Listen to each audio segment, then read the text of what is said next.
Hey everybody, welcome to another episode of the OIG Roundtable. I'm here with my two partners in crime, Matt Kachansky, our Payment Integrity Director, retired UPIC Northeast, retired executive from HHS OIG.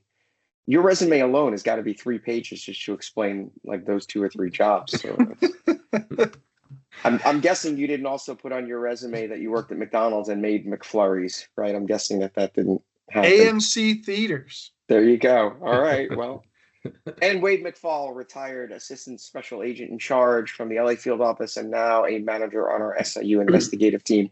Thank God Wade's resume is a little bit shorter. With Matt's resume being as long as it is, you'd think that he would have gotten the memo about wearing the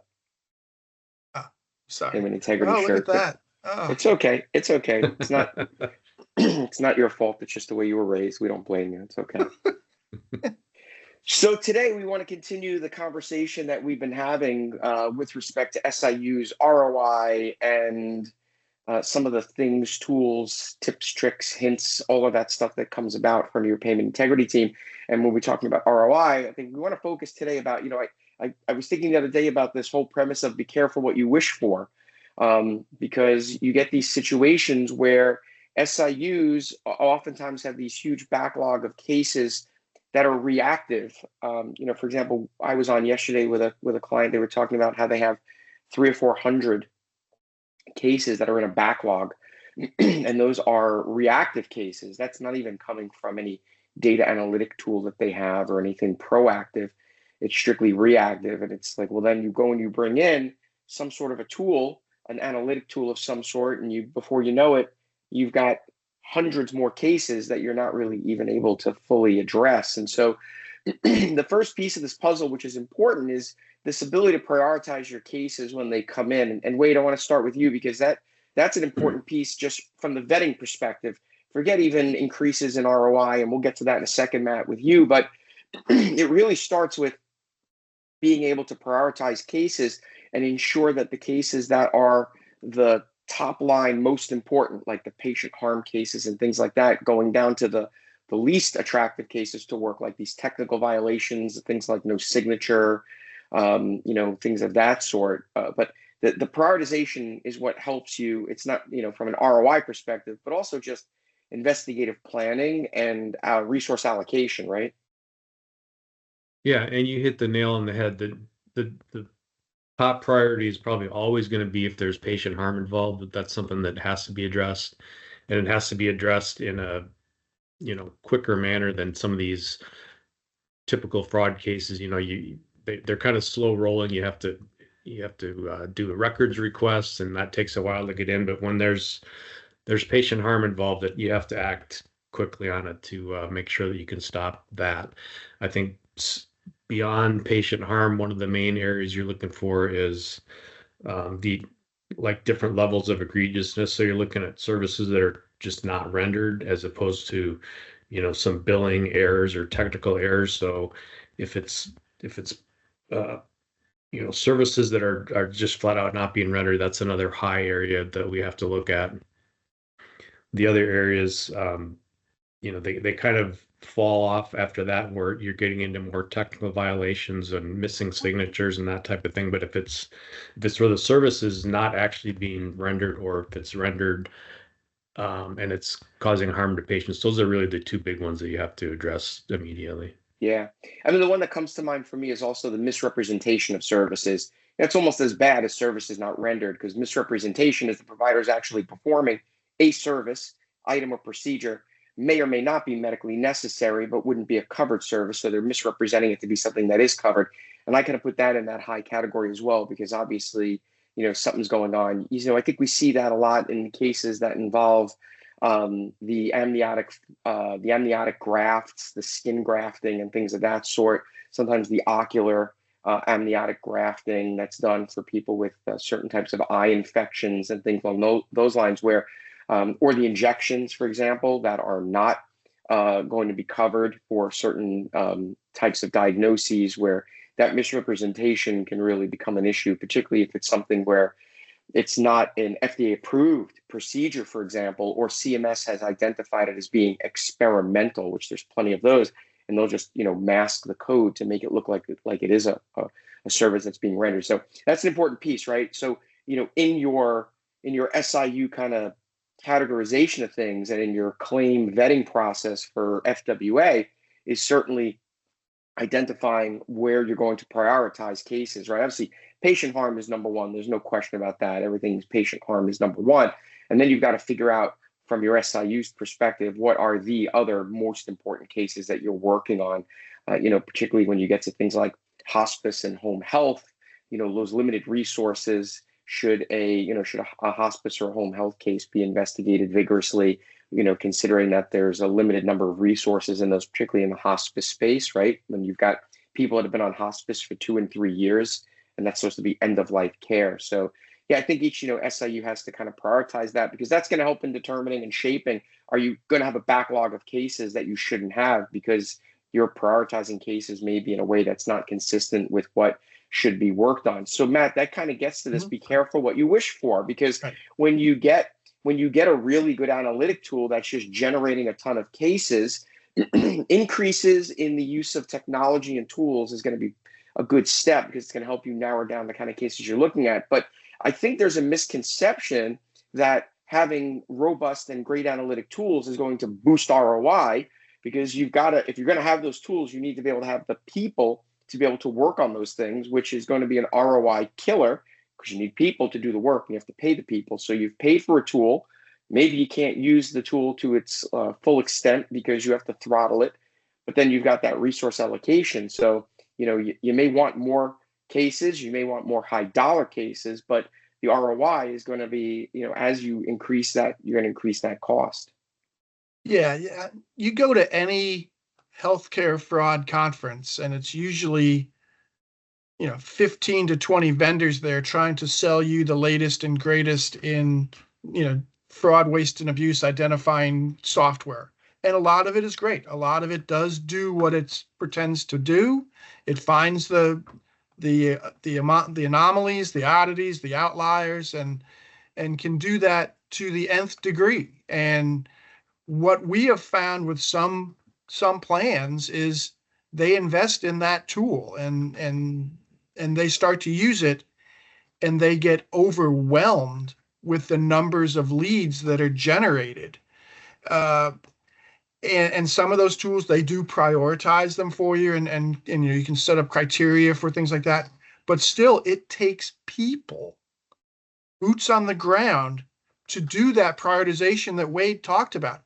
How do you know it's abuse of a patient unless you're talking to the patients or getting some other information other than data that's leading you to that conclusion, or that it's service is not rendered versus a technical issue? That's upfront work that's requiring people to do it. So if you're just investing on the one half with a tool, beware that it's actually may decrease your ROI, because your existing workforce, who have full caseloads themselves that are bringing in ROI, they're now, most of their time is spent doing this upfront vetting and prioritizing and criteria finding for these new leads that just keep churning out of this tool, so that the maybe the settlement agreement or the overpayment letter or the medical review request that's been pending for a while in their existing workload sits, because they don't have the time to do it, because this thing just keeps churning out it's a treadmill of leads that come out. So if you're going to invest in the tool, you need to invest in the people that are going to be able to utilize that tool. And It's only through a slow advance. It's a bigger, ROI. It's a bigger investment, but without doing that, you're not going to get the revenue at the other end of it. Right. And wait, so I want to go back to you, because when we're talking about that, we're talking, there's that whole premise of the ramp up time and training and learning all of these things. And you've been on a number of our contracts here where you've had to get used to a bunch of different platforms, technology, tools, and things of that sort. And, the biggest thing that I think has been an issue, and you've recognized this in the 4 years that you've been working with us, is that the more complicated these tools are to navigate and use, the more clicks that you have to do, the more surfing you need to do to get around it, that's an ROI killer. Because if you're spending a half an hour trying to click on the right thing and you've been clicking on the wrong thing and doing whatever, that's time in your day that's not spent being productive. And it's not to say that like investigate, this is the gulag, right? Investigators need to have their heads down for 8 hours just cranking out things. But there's that ramp up time. And then not only the ramp up time, but then keeping abreast of what that technology is doing. For example, is your tool so complicated they keep putting out patches and fixes and enhancements and things of that sort that time you can't get that time back, right? And so the more complicated, the more robust the tool is, oftentimes the more complicated the tool is. Yeah, and I think a lot of times too, the tool has more bells and whistles than that are included with the tool that aren't really needed for what the SIU needs for it to do, and that's just kick out leads that are you're able to follow up on, and you're able to prioritize them. But it's like your iPhone. It's got, we probably use 5% of the capabilities of it, and a lot of times these tools have so many things that maybe you have one person who's like a data scientist in your unit that can kind of take that and use it to its full capacity, but most of the investigators are not gonna. They need to have a series of tasks that they can do with the tool that will get them the lead that they can follow up on. And if you need somebody to kind of dig deeper and dive deeper into the capabilities of it, maybe you have to segregate one person who has that experience and say, okay, we need you to be our, whatever the tool name is, you're our guide to do this, because you can't expect all of the various investigators to have that full deep knowledge of the tool itself. So you have to be able to use it for what the investigator's capability is, basically. Right. And remember, you guys remember when we at OIG got, I think it was Analyst Notebook, I2 Analyst Notebook, and we got it. They invested a lot of money in getting that as a tool. I know in New York, they invested heavily in buying a very large printer for the big sheets of the things. And the problem is that there was no training, and it's not intuitive. It's not just, like go right to it. It's not intuitive. You have to get a little bit of training to learn how to use all the features of the tool. And it wound up being an albatross because nobody used it. And so we had an investment in technology and a printer and all of this other stuff. It wasn't until years later when we were able to bring in an analyst to the office who knew I2 and then was using the features, but for years it sat.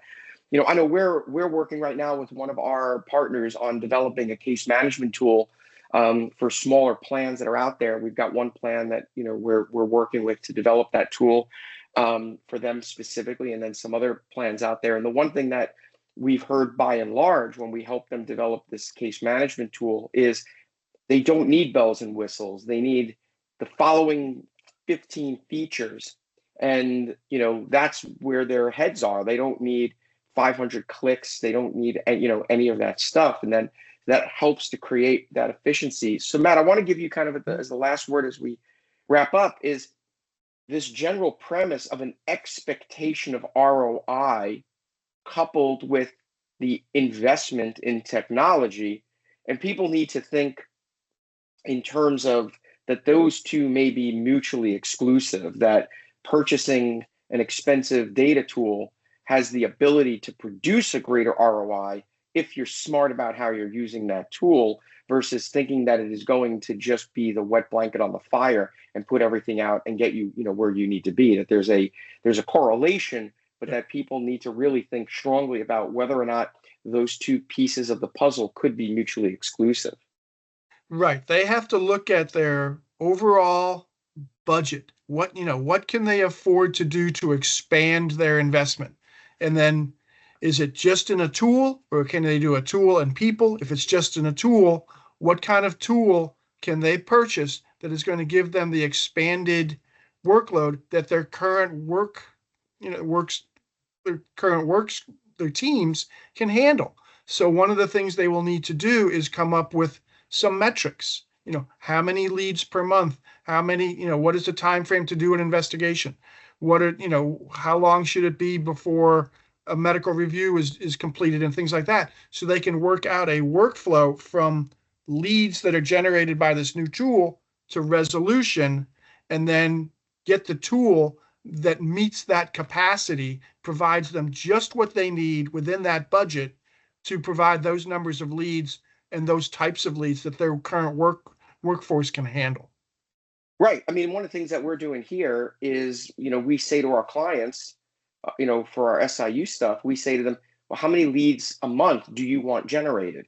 And we're dealing with smaller plans who aren't saying, we don't need 100 leads. They're regional Medicaid plans or whatever it may be, where they're saying, 2 leads a month, 5 leads a month, or whatever it may be. And that's an important piece of that, because when you have a really good analytic tool and there isn't that throttling, they're just generating leads that you'll never get to. And then you get to this whole discussion in leadership about, we're spending all this money on this tool, but we're not producing results from the tool. So why are we continuing to have this tool? And it's they look at the leads with potential losses versus the the revenue at the end. It's not matching. Why is that? There must be a problem with the way you're operating your SIU.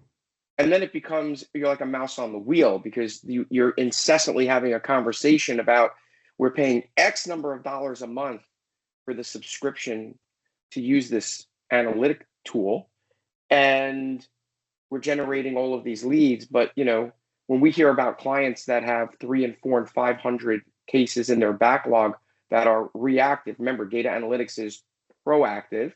And so when you've got hundreds of reactive cases in your queue, how do you even address that? Is the issue isn't a better tool or a stronger tool, it's case management issues and getting all that stuff vetted. So it's an important piece, because you want to make sure that you're spending those SIU dollars appropriately. I mean, we see all the time now, plans are laying off SIU investigators. Those are sometimes, unfortunately, our space. They tend to be the first people to go when a plan is looking to do a cutback. And so the question becomes, at that point, they're trying to boost ROI. How do you boost ROI on your fraud, waste, abuse market, and still be able to maintain the ability to keep up with that work without increasing, exponentially your costs? So it's an important piece. These conversations are happening almost every day with our clients in our consulting and advisory work. And I know they're happening on our SIU side, because you're dealing with them every day. So again, be careful what you wish for, because all the good things that are out there are going to result in collateral things that maybe you're not thinking of, that you've got to consider, particularly if you've got very thin budgets on hiring and on training and things of that sort. So important topics as always. Good seeing you guys as always. Matt, next week, hopefully you'll get the uniform retirement conversation. You might, you never know.